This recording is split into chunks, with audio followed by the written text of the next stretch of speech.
आग लगा देंगे अगर हमारे विकलांग को न्याय नहीं मिला।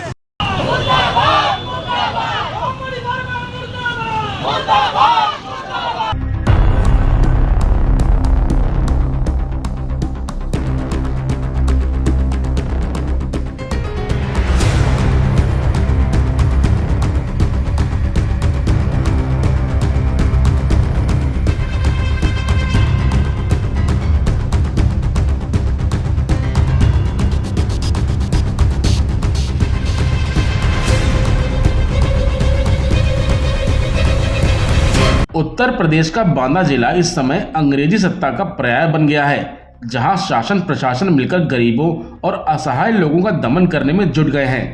आए दिन यहां हत्याएं हो रही हैं, सरेराह लोगों को मारा जा रहा है, घर और जमीनों में कब्जा किया जा रहा है, अनशन स्थल से उठाकर जेल भेजा जा रहा है। ऐसे में सताए लोग अधिकारियों के दर पर एड़ियां घिस रहे हैं, पर न्याय नहीं मिल पा रहा। और जब लोकतांत्रिक तरीके से अनशन किया जाता है तो उन्हें भी अनशन स्थल से उठाकर जेल भेज दिया जाता है। ऐसे में शासन प्रशासन सताए लोग सड़क पर माथा पटकते रह जाते हैं, पर न्याय नहीं मिलता। यह सब अब लोगों को गुलामी की दौर की याद दिला रहा है। ऐसी ही एक घटना जिले के शहर कोतवाली अंतर्गत अनशन स्थल अशोक लाट तिराहे से सामने आई, जहां अचानक पुलिस पहुंचती है, जहां अनशन पर बैठे पूर्णतः विकलांग बुजुर्ग और वह उसके बेटे को जबरन उठाकर ले जाती है। वहीं दिव्यांग की पत्नी रोती बिलखती और सड़क पर सर पटकती रह जाती है, पर पुलिस को एक पल के लिए भी दया नहीं आती। और यह सब होता है नरैनी विधायक ओम मणि वर्मा के आदेश पर।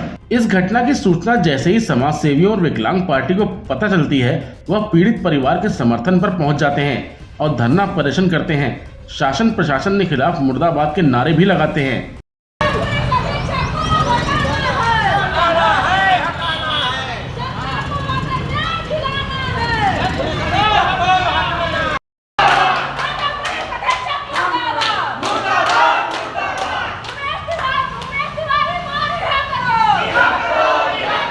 इतना ही नहीं, इस दौरान विकलांग पार्टी के राष्ट्रीय अध्यक्ष श्याम बाबू त्रिपाठी यहाँ तक कह डालते हैं, अगर न्याय नहीं मिला तो हम आग लगा देंगे कि आग लगा देंगे अगर हमारे विकलांग को न्याय नहीं मिला। विकलांग पार्टी के अध्यक्ष की बात सुनाएं, इसके पहले यह जान लीजिए कि पूरा मामला क्या है। अनशन स्थल पर रोती बिलखती दिव्यांग की पत्नी प्रमिला देवी ने बताया कि 28 जनवरी 2023 को जब बुजुर्ग दिव्यांग अपने दरवाजे पर बैठा था, उस दौरान अपने आप को नरैनी विधायक ओम मणि वर्मा का प्रतिनिधि कहने वाला ओम प्रकाश पांडे और विधायक के अन्य 4 गुर्गे उनके घर के दरवाजे पहुंचते हैं और अभद्र टिप्पणी करते हुए बुजुर्ग को चिढ़ाने लगते हैं, जिसका विरोध करने पर गाली गलौज करते हुए बुरी तरीके से मारने लगते हैं, जान से मारने की धमकी देकर चले जाते हैं। इसकी शिकायत जब पुलिस में की जाती है तो कोई कार्रवाई नहीं होती, यहाँ तक कि सभी अधिकारियों के यहाँ एड़ियां भी रगड़ ली, पर कोई कार्रवाई नहीं हुई। इतना ही नहीं, पीएम और सीएम के जन सुनवाई पोर्टल में भी शिकायत करने के बाद भी न्याय नहीं मिला। उन्होंने यह भी बताया कि इसके पहले भी विधायक के पति व उनके साथियों ने घर में घुसकर दिव्यांग को पीटा था, जिससे उनके सर पर अंदरूनी गंभीर चोटें आई थी, जिसकी शिकायत भी उन्होंने पहले से पुलिस में कर रखी है और महिला कल्याण आयोग पर भी इसकी शिकायत की थी, पर कोई सुनवाई नहीं हुई। तब जाकर प्रशासन को सूचना देते हुए वह अनशन पर बैठे थे, लेकिन अचानक पुलिस आती है और दिव्यांग पति और बेटे को उठा ले जाती है। मेरे पति है 28 तारीख को दरवाजे पर बैठकर धूप ले रहे थे, ठीक है, और पड़ोसी से बात कर रहे थे। इतने में ओम प्रकाश पांडे ने आकर उसको और उनके साथ और 4 गुर्गे थे जिनको मैं पहचानती नहीं हूँ। ओम प्रकाश पांडे ने आकर मेरे पति को गाली गलौज दिया और मारपीट करने लगा, जिसमें मैंने बचाने गई तो मेरे को गाली गलौज की, मेरे पास जीना झपटी किया। आज यहाँ पे अशोक लाट पे क्या हुआ आपके साथ?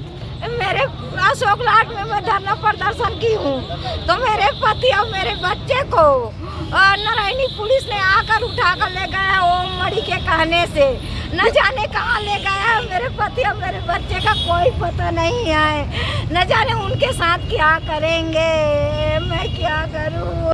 इस घटना से विकलांग पार्टी हरकत में आई और मुख्यमंत्री को एक पत्र लिखा। उस सामूहिक पत्र में यह खुलासा किया गया कि बांदा पुलिस इन दिनों छुटभैया नेताओं की पूरी तरह गुलाम होकर काम कर रही है और आए दिन ऐसे कृत्य कर रही है जिससे आम जनता त्रस्त होकर परेशान हो गई है।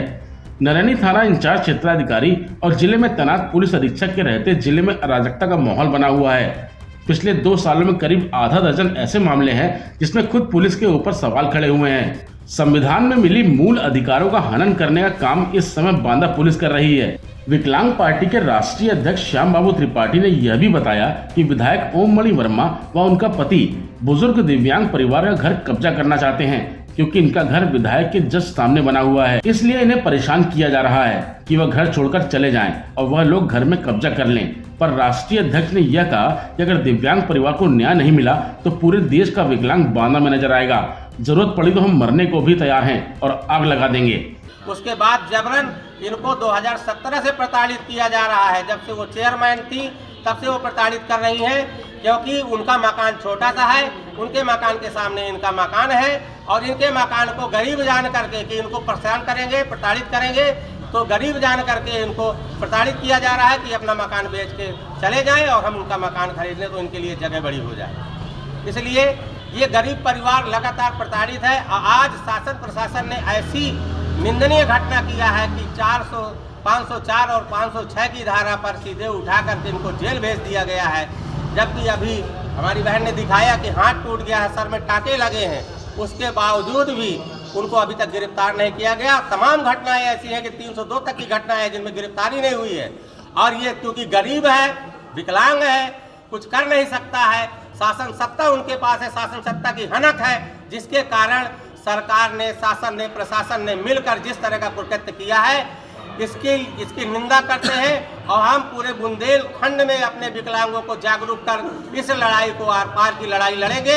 जब तक न्याय नहीं मिलेगा तब तक ये लड़ाई लड़ते रहेंगे, वरना बाइज्जत उसको बरी किया जाए हमारे विकलांग को और उनके ऊपर संगीन धाराओं पर मुकदमा दर्ज करते हुए उनको जेल भेजा जाए और नरैनी कोतवाल को सस्पेंड किया जाए और बांदा एसपी को यहाँ से ट्रांसफर किया जाए। आज हमको महसूस हो रहा है कि ये अंग्रेजी हुकूमत से बदतर हुकूमत है और मैं कह रहा हूँ कि आग लगा देंगे अगर हमारे विकलांग को न्याय नहीं मिला। जिले में पुलिस पर पहले भी कई बार सवालिया निशान खड़े हुए हैं। हाल ही में हुई लगातार हत्याएं पुलिस पर सवालिया निशान खड़े कर रहे हैं। पुलिस अधीक्षक के बिल्कुल सामने बने जिला अस्पताल के ट्रामा सेंटर के बाहर से मोटरसाइकिलों की हो रही चोरियां पुलिस पर सवालिया निशान खड़े कर रही है। दोस्त की बर्थडे पार्टी से लौट रहे युवक के सर पर रॉड से हमला कर लहूलुहान करने के मामले में मामूली धाराओं पर मुकदमा लिखने और गिरफ्तारी न करने के मामले पर भी पुलिस पर सवालिया निशान खड़े हुए थे। जनपद के कमासिन थाना अंतर्गत एक गाँव में एक ब्राह्मण परिवार के घर, जमीन और दुकान को लूट कर कब्जा कर लिया जाता है। उन्हें घर से बेदखल कर दिया जाता है, पर 2 साल बीत जाने के बाद भी न्याय न मिलने पर पुलिस पर सवालिया निशान खड़े होते हैं। जहां सूबे के मुखिया मुख्यमंत्री योगी आदित्यनाथ ने यह सोचकर पुलिस को छूट दी थी कि कोई पावरफुल नेता या आदमी दबाव डालकर अपराध न कर सके, पर यहाँ तो कुछ उल्टा ही हो गया। अब देखने वाली बात यह होगी कि पुलिस की इस मनमानी का दौर आखिर कब तक चलेगा। वॉइस ऑफ बुंदेलखंड के लिए ब्यूरो रिपोर्ट।